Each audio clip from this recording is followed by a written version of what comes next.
olen nüüd kaamera ette saanud meie liidu esimehe Ivo Käsu, kelle käest on mul mõned küsimused küsida ja need on ka siis need küsimused, mida paljuski meie käest tihti küsitakse. Et alustuseks tahaksin küsida su käest, et meie liidu tegevuskavas on kirjas, et järgneva 3 aasta jooksul siis nüüd juba plaanitakse rajada 5 uut kogudust ja lisaks sellele veel ka moodustada siis 5 koguduse pistiku tuumikgruppi. Et kuidas sellise eesmärgi täitmisega nagu läheb? Kokkuvõtvalt on see suur eesmärk, kui mõelda sellele, et aastaks 2025 uut kogudust, sealhulgas vähemalt üks venekeelne, nii nagu meie tegevuskavas seisab, siis see võib-olla ei tundu nii suur, aga et meil on ka eesmärk, et sellele lisaks veel selle aja jooksul vähemalt 5 gruppi on alustanud protsessi selle suunas. See ei tähenda ainult tavapäraseid kogudusi, vaid ka võimalikke kodukogudusi ja ühegi kodukoguduse rajamist siiamaani keegi ei ole veel alustanud. Me oleme hetkel sealmaal, et meil on 2 koguduse rajamise pistikgruppi. Üks grupp tegutseb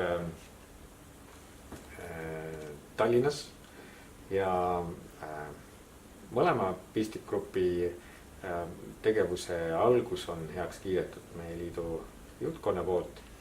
Ja nii nagu meie koguduse rajamise tööjuhis ette näeb, siis kui koguduse rajamise tuumikgrupid on heaks kiidu saanud, nad asuvad tööle, hakkavad käima koos, palvetavad, uurivad, planeerivad ja see peaks kestma 9-12 kuud.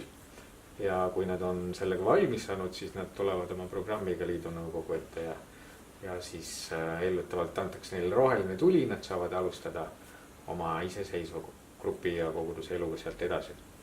Et Tallinna pistikgrupp siis on praegu seadnud omale sihiks käesoleva aasta lõpul selleni jõuda, et avalikuks saada iseseisvana. Ja meil on hea meel Liisu Jalla üle, kes on selle pistikgrupi juht. Ja meil on grupp, kes tegeleb koguduse rajamise teemaga Tartus. Ja seda gruppi juhib Mairo Tutk, meie liidu töötaja, noortetöö juht.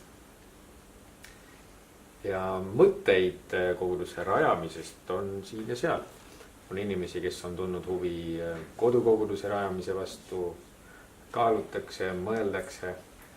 Võib-olla kõige olulisem on see, et kui mingid projektid, grupid lähevad käima ja Jumal annab, et nendel läheb hästi, siis tuleb sellele kergemini lisa. Hetkel on väga palju tegemist ka selle mõtte edendamisega, selgitamisega, et miks seda peaks üldse tegema ja väga palju on neid küsimusi, et kas see on olemasolevate koguduste lõhestamine ja miks me ei võiks koos olla ja aga et need on küsimused, mis on tegelikult tekkinud sellest, et me oleme meie mäluski ei ole enam seda liikumist, et kes elavad Eestimaal adventistid, et meil ei ole seda mälus. Et me peame selleks vaatama natuke pikemalt tagasi. Kas või kui me mõtleme sellel aastal, kui meil on 120 aastapäev Eestis adventliikumisele, et mõelda tagasi sellele algusele, et kui adventliikumine jõudis Eestisse, kuidas see levis asulast asulasse. Ja see on ka meie nägemus, et see võiks olla see protsess, kuhu suunas me liigume. Et mõte ei ole selles, et me rajame siia uusi suuri kogudusi. Need võivad olla alates 4-liikmelistest kodukogudustest, mis on kuskil väikses asulas, kuni suuremate kogudusteni välja. Nii et loodame, et Jumal õnnistab meid siis selles töös. Jah, et Jumal kutsub inimesi, kellel on ka südamel, et kes on juba koguduse liikmed, et võib-olla liiguksid mõnda asulasse, seaksid oma elu ja tegevust nõnda, et viia kuskile seda tööd, nii nagu see oli siis, kui adventliikumine Eestis tuli, levis, nii nagu kristlik kogudus on alati levinud. jah, järgmisena ma tahaksin küsida sinu käest Tallinna Mõjukeskuse kohta, et sellest me oleme nüüd juba mõnda aega natukene kuulnud, aga et Terve Elu Keskus, mis on juba isegi Tallinnas nüüd natukene ka tööd alustanud, et kuidas sellega läheb, mis toimub, mis plaanid on? Sellega on nõnda, et praegu veel käivad ümberehitustööd, mis olid siis nendes ruumides vajalikud, et keskus saaks oma tööd alustada. Praegu on selline siht, et suuremas osas ruumides ehk õnnestub aprillikuu jooksul, aprillikuu lõpuks saada ruumid kasutusse. Osa tegevust on majas juba alanud vähesel määral, aga et suurema tegevuse algus ikkagi ootab ruumide valmimist, mis on võtnud oma aja ja sellised asjad, kui ei ole just väga palju raha ja vahendeid, siis nad võtavadki natukene rohkem aega. Inimesed majas, kes tegutseda tahavad, psühholoogid, massöörid, erinevate gruppide läbiviijad, meie kasutatud asjade pood, et see kõik on ootel, kõik tahavad alustada. Ja loodame lähipäevil, et on ka uudist selle kohta, millal toimuks selline natuke pidulikum avamine. Ja küll, siis jääme seda ootama. Siis küsiksin veel Tallinnas toimuva kohta, et liit on nüüd viibinud mõned kuud siinsamas Madara 29 uutes kontoriruumides, et kuidas sisse elamine on läinud, miks selline asi üldse ette võeti ja kuidas siis, mis saab siis praegustest merepuiestee ruumidest, kus siis on nüüd üleval tühi ja all siis toimuvad teenistused. Et mina oma päevaraamatust lugesin, mul on selline päevaraamat, kus on ühe lehe peale mahub 5 aasta kohta järjest kirjutama, et ma märkasin, et sellest sai mõnda aega tagasi aasta mööda, kui me kolisime enamus oma asjadega Tartu kontorist merepuiesteele, kust me siis koguduse käest saime kasutada tollel hetkel 3. korrusel asuva korteriruumid. Kui meie liidu tegevus seal olime me vähem kui aasta ikka tunduvalt. Meil oli seal kitsas, see oligi ajutine, see oli ajutisena mõeldud. Rääkisime vahepeal kogudusega läbi ka, et me saaksime rohkem ruume kasutusele, aga ka ajutiselt mõtisklesime oma, milline peaks olema see pikaajaline lahendus liidukeskuse ruumidele Tallinna piirkonnas. Aga praegu oleme selle pikaajalise lahenduse otsimise pannud riiulisse. Alates jaanuarikuust siis sellel aastal rendime ruume siin Madara 29. Kui keegi tahab ringi vaadata, siis tagumine maja hoovi pool. Aknast paistavad Elroni rongid, mis mööda sõidavad. Ja meil on siin natukene ruumi, meil on avatud kontoripind, meil on natuke nõupidamisruumi, meie kirjandusladu on siin, meie raamatukogu on siin, meil on siin väike kööginurgake, paar diivanit, kõik mida meie väike kollektiiv vajab, selleks, et tööd teha, kus oleks kokku tulla. Ja inimesed küsivad, et kas see liidukeskus ja kas see mõjukeskus ja kas need ei olegi siis ühes majas, ei ole.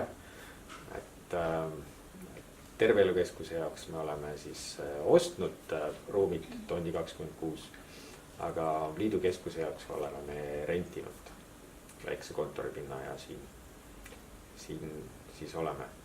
2 asja, üksteisest küll mitte väga kaugel, jala kõndides umbes 30 minutit.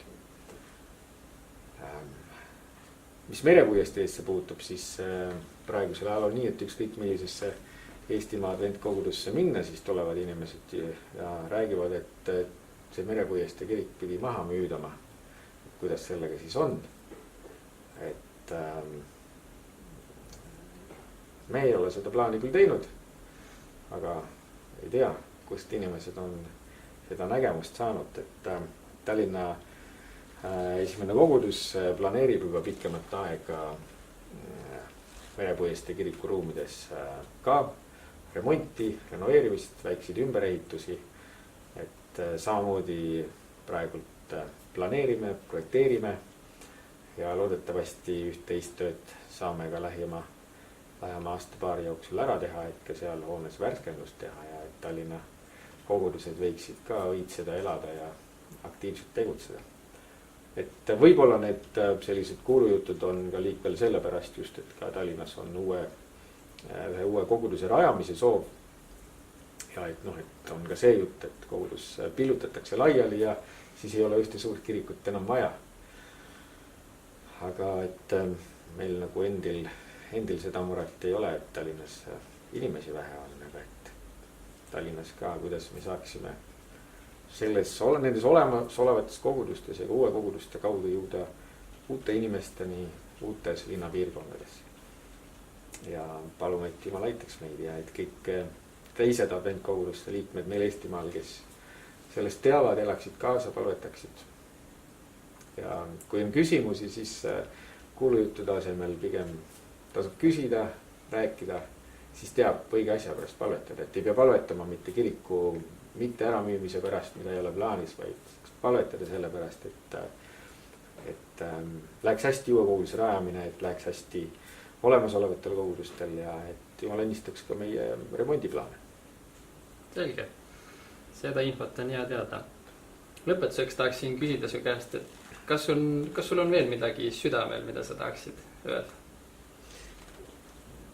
Südamel on need samad asjad, mida oleme ka väljendanud meie liidu tegevuskavas, et meie ühine suur eesmärk ongi see, et me kõik koguduse liikmetena kasvaksime Kristuse jüngritena, et meie kogudused muutuksid elavamaks, oleksid tervemad, et me üheskoos Jumala abiga, Jumala vaimus täidetuna võiksime olla liikumine.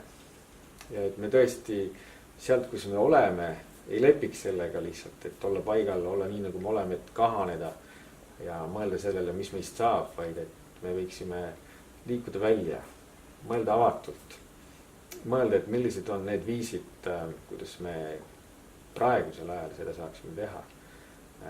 Et iga liige mõtleks, kas oma elu, oma töö, oma tegevus kuidagi moodi siduda sellega, et Jumala sõna evangeeliumi levitada ja seda sõnumit, mis meil adventliikumisel on. Ja sellel aastal meil on 120. aastapäev ja mõtleme kõik tagasi sellele, et kust me tuleme, kuhu me läheme. Et me soovime, et Jumala vaim teeks meie hulgas selliselt tööd, et see pole lihtsalt mõeldud, et me inimestena seda planeerisime, et me kuskil siin liidu kontoris saime kokku ja planeerisime kogu selle töö ära ja siis seda teemegi, vaid et inimesed igaüks ise saaksid Jumala käest ülesannet kutsumist, täidaksid seda, et nad haaraksid ka kõigist koguduse töötegijate hõlmast kinni ja küsiksid, et millega me saan aidata kaasa. Et nad tuleksid sinu juurde valla ja küsiksid, et millega me saame aidata kaasa, et meie liidu meediatöö võiks edeneda ja et me oleksime rohkem nähtavad kas või internetis. Meil on üleval kuulutus, et otsime tõlkijaid, toimetajaid, siiamaani keegi ei ole sulle vastanud, aga me ootame ja palvetame, et see kõigi liikmete kaasatus saaks plahvatuslikumaks. Need asjad on südamel.